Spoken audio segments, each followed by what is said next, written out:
Story time. One, it's during my holidays, right? So I pretty much have nothing to do. So my mom calls me. She's um at her workplace. She calls me and she tells me that she wants me to take my father's shoe to the cobbler so that it can be repaired. She actually tells me that. So I go to the cobbler.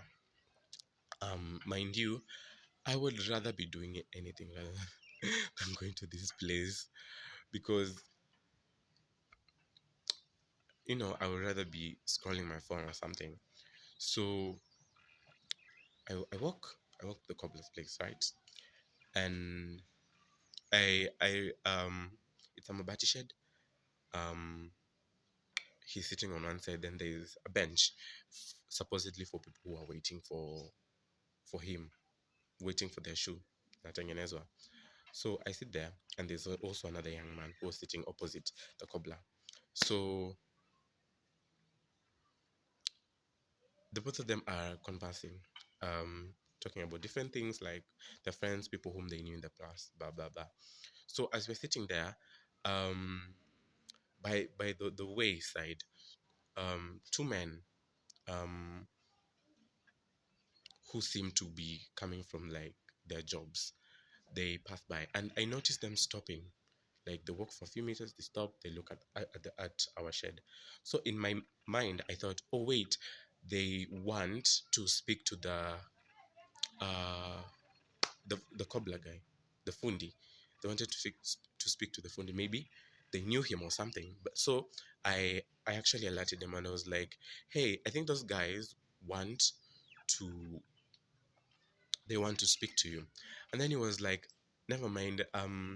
They are reading a quote I've written. Um, they're reading a quote I have written.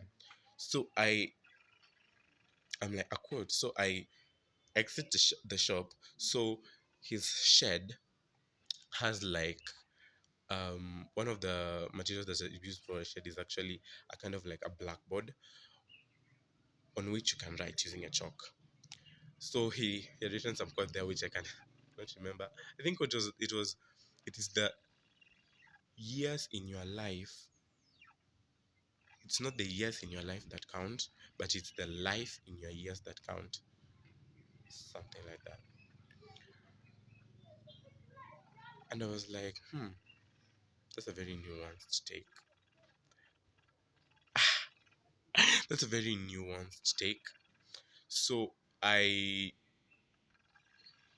so I go back to the shed and I start talking to him and I remembered there was a time a cousin of mine told me that there's a shop whereby the owner of the shop usually writes like certain quotes outside there, and I'm like, so this is the place.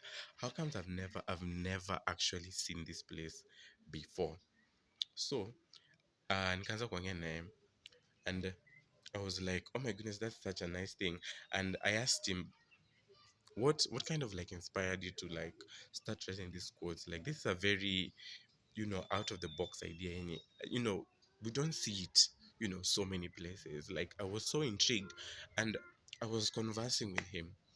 So he told me that, he usually talks with a lot of people and is like very passionate about helping people and helping people improve their lives. And in terms of speaking words of encouragement to them, speaking life to them. And so he thought that he could share this daily by writing it on a board that's just outside of his shop. And I was like, hmm, that's nice. But then I was but then I asked him, given that you mend shoes, did it ever occur to you that maybe people not be will not take your advice? Yani, in other words, yani kwa sababu wewe ni fundi wa viatu, watu watasema nini? Like, So what watasema nini? I mean, then it was yes, wapi? And then he told me a very piece of cliche advice actually, that if you always take into account what people will say, you will never move forward.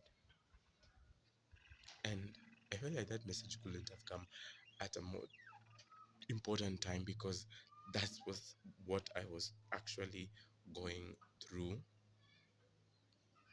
I was facing creator's block, whereby one of some people who actually see my videos, um, they they said that they just see my videos on the screen. I was like, so how does that concern me? And that concerns me how?